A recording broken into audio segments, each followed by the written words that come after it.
കുടുംബശ്രീ ജില്ലാ മിഷന്റെ ആഭിമുഖ്യത്തിൽ സംഘടിപ്പിക്കുന്ന തുടി ഗോത്ര കലാമേളയും പ്രദർശന വിപണന മേളയും പാലക്കാട് ചെറിയ കോട്ട മൈതാനത്ത് ആരംഭിച്ചു. ഗോത്ര സംസ്കാരത്തിന്റെ കരുത്തും പാരമ്പര്യവും പൊതുജനങ്ങൾക്ക് മുന്നിലെത്തിക്കുന്ന ഈ മേള മാർച്ച് 2 വരെ നീണ്ടുനിൽക്കും. തനത് ഗോത്രകലകളുടെ അവതരണവും പ്രദർശനവുമാണ് മേളയുടെ പ്രധാന ആകർഷണം. പാലക്കാടിന്റെ സാംസ്കാരിക പൈതൃകം അടുത്തറിയാൻ താൽപ്പര്യമുള്ളവർക്ക് വലിയൊരു അവസരമാണ് കുടുംബശ്രീ ഇതിലൂടെ ഒരുക്കുന്നത്. വൈവിധ്യമാർന്ന ഒട്ടേറെ പരിപാടികളാണ് 8 ദിവസം നീണ്ടുനിൽക്കുന്ന മേളയിൽ ഉൾപ്പെടുത്തിയിരിക്കുന്നത്. അട്ടപ്പാടിയിലെ തനത് വിഭവമായ വനസുന്ദരി ചിക്കൻ ഉൾപ്പെടെയുള്ള വൈവിധ്യമാർന്ന ഭക്ഷണങ്ങൾ ആസ്വദിക്കാൻ സാധിക്കുന്ന ഫുഡ് ഫെസ്റ്റ്, പ്രത്യേക പായസമേള എന്നിവ ഭക്ഷണപ്രേമികൾക്കായി ഒരുക്കിയിട്ടുണ്ട്.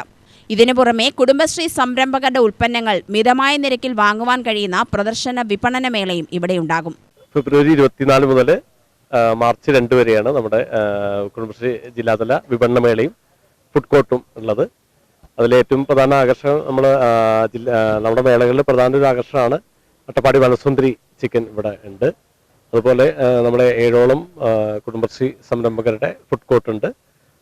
20ഓളം സ്റ്റാളിലായിട്ട് 40ഓളം പ്രൊഡക്റ്റ് സ്റ്റാളുകളും നമ്മുടെ ഉണ്ട്. അതിൽ നമ്മുടെ തനതായിട്ട് കുടുംബശ്രീ സംരംഭങ്ങൾ ഉൽപ്പാദിപ്പിക്കുന്ന പ്രൊഡക്റ്റുകളാണ് ഉള്ളത്. അതിന് പുറമെ നമ്മൾ എല്ലാ ദിവസവും വൈകിട്ട് പരിപാടികൾ, കൾച്ചറൽ പ്രോഗ്രാംസ് കാര്യങ്ങളുണ്ട്. മറ്റ് പർട്ടിക്കുലറായിട്ട് ബന്ധപ്പെട്ട് കുടുംബശ്രീയുടെ തന്നെ പ്രോഗ്രാമുകൾ, ഇപ്പോൾ ജെൻഡറുമായിട്ട് ബന്ധപ്പെട്ട് അടുത്ത ദിവസം 26-ാം തീയതി വിജയരാജ് മല്ലിക അവർ വരുന്നുണ്ട്, മുഖ്യാതിഥിയായിട്ട് എത്തുന്നുണ്ട്. അതുപോലെ 27-ന് നമ്മൾ തുടി ഗോത്ര ഫെസ്റ്റ്, ഗോത്ര കലാമേള നടക്കുന്നുണ്ട്. ഒരു ഫുൾ ഡേ പ്രോഗ്രാമായിട്ടുണ്ട്. തൊഴിലന്വേഷകരായ യുവജനങ്ങൾക്കായി സംഘടിപ്പിക്കുന്ന ജോബ് ഫെയറും വിവിധ വിഷയങ്ങളെ ആസ്പദമാക്കിയുള്ള സെമിനാറുകളും മേളയുടെ ഭാഗമായി നടക്കും. UTV news, Palakkad.